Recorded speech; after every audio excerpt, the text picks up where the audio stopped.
everybody, and welcome to today's video. I'm going to do a video to tie in to my review of Olympia Soirée today, but rather than review that game in particular here, instead I'm going to talk about the developer Otomate more generally. Otomate is a division of Idea Factory, which is one of the most prolific publishers of all, and within that they're one of Idea Factory's most prolific developers. They have developed well over 100 games as far as I can count.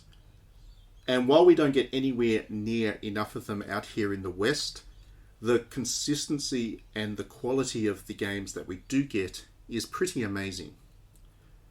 See, it's not just that they tell great stories, because they do, but these games are also just utterly beautiful. They're just such a joy to look at. And as somebody who dabbles in making visual novels myself, Otomate is actually one of my greatest sources of inspiration. I would genuinely love to be making games to this quality at some point myself. It's the long-term goal here. In addition, Otomate, in partnership with its Western localization partners, has also been one of the developers that has really started to drive visual novels on mainstream consoles in the West. So, for example, as somebody who does predominantly play games on console, one of the first visual novels that I got to play was Otomate's Hakuoki on PlayStation 3. That wasn't so long ago now. And since then, we've just seen this explosion in visual novels on consoles, especially on the handhelds, the PlayStation Vita and the Nintendo Switch. Now, Hakuoki was probably not the first visual novel on console in the West, but it certainly marked the point, as far as I can tell, that we started to see a greater effort to localize more of them and put them on console. And to this day, Hakuoki is actually one of my favorite examples of the Otome genre, so it was certainly a memorable start for me with the genre. So what helps Otomate stand apart? Is there an X factor about the company? Certainly, there aren't that many visual novel developers that have me quite as excited when I see a new title land as Otomate. But every time I see an Otomate game on the store, I can't click the buy button fast enough. So there has to be something about them, right? There has to be something that helps them stand out. Having thought about it a bit, I do reckon there are 3 qualities about Otomate that elevates them as a developer of visual novels. Firstly, the art is genuinely beautiful, and it is easy to say, well, that's quite obvious from just looking at the screenshots, but this is more uncommon than you might think. See, visual novels rarely have much of a budget to work with. If you develop visual novels, you'll certainly know that. They just don't have a huge audience, so you've got to be really efficient with how you spend your money. When you do have a bit of money to splash around, the developers tend to go one or 2 ways.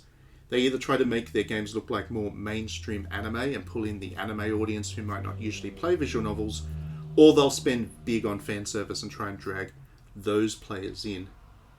While you'll never see me criticize fan service or anime, I love both of those things, Otomate does have a different focus, and that's refreshing.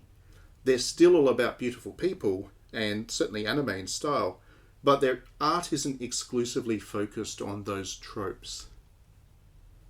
Part of this, of course, has to do with the Otome genre itself, since as visual novels that target women, they do work a little differently to visual novels targeting a male audience in particular, but nonetheless, the Otomate artists do have that different focus. And the results that come from that different focus are always so distinctive and beautiful and memorable. Secondly, Otomate games are romances overall, but they are generally romances in a very roundabout way. That is to say that there's usually a lot more going on in them than you as the player trying to hook up with your character of choice.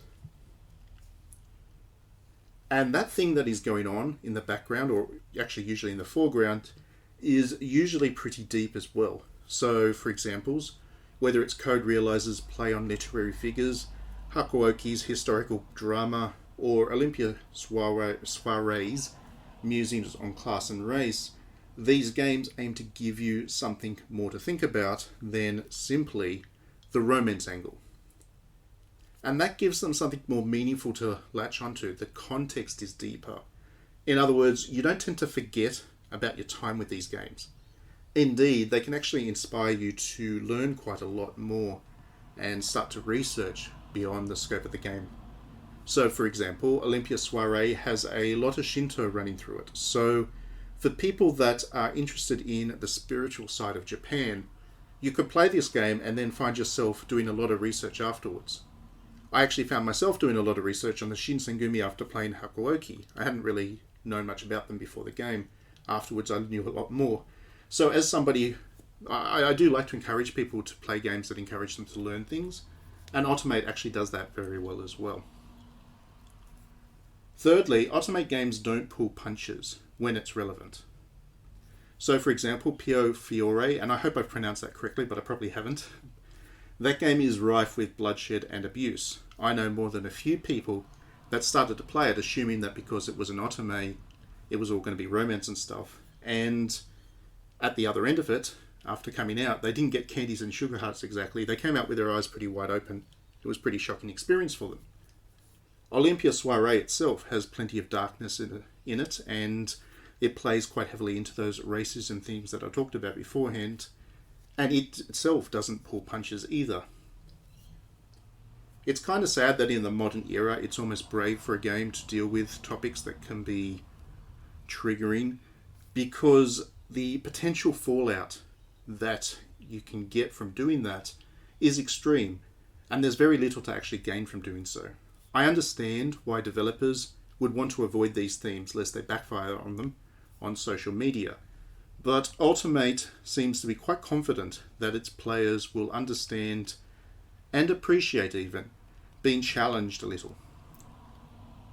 We're not talking about anything that is outright sadistic like Seiya no Utsu, though actually a lot of Otomate games get closer to the edge of that than people might be aware of, but Otomate games are almost always willing to confront and offend. That's the point I'm making here. And I, for one, do appreciate that these games respect their audience like that. As one final point, I will say that I enjoy that Otomate has largely resisted the trends that we see in some of the other visual novels on the premium side of the genre, where other visual novels are increasingly looking to embrace broader gameplay elements, like, for example, the tactics RPG hybrid Utawara Ramono, or alternatively, they're engaging in rich animation that we see in live 2D titles like Idea Factory's own Data Live, or even full-on anime productions such as the recent remake of Steins Gate. Otomate Visual Novels, meanwhile, remain steadfastly traditional. What you get is a moving mouth on a portrait and some key scenes that are represented by gorgeous still art. Now, I love Utawara Ramono, Steins Gate, and Data Live. I love them all a great deal. But there are times where I just want to focus on a good, well-written visual novel, and that's what Otomate gives me. Anyway, those are the differences that I think really help Otomate stand out, and I do think that Otomate games are absolutely wonderful. One and all, they could localize all 100 plus of them, and I would find time to read them all, I think. Anyhow, I think that's enough for this video. I don't get to talk about Otomate as much as I would like to, at least on this channel. It is a little bit hard sometimes to do videos on visual novels because visually they're not the most dynamic, exciting things to talk about. So you're kind of sitting there listening to me talk and looking at a lot of still images with some text scrolling across them.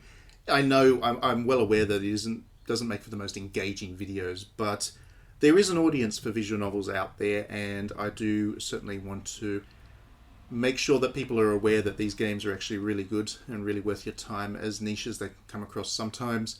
Once you dig into the world of visual novels, it becomes very hard to dig your way back out. It's actually become probably my second favorite genre after RPGs, simply because, or maybe music games, because music games have Hatsune Miku, but point is, visual novels are one of my favorite genres simply because I got bitten by the bug deep, and there is just something about the combination of good storytelling, which is obviously what they focus on, and good art. You know, when it's done well, it's just a traditional, classical, beautiful combination that is kind of timeless. And these visual novels really do tap into my love of literature and my love of good art. It's as simple as that, really.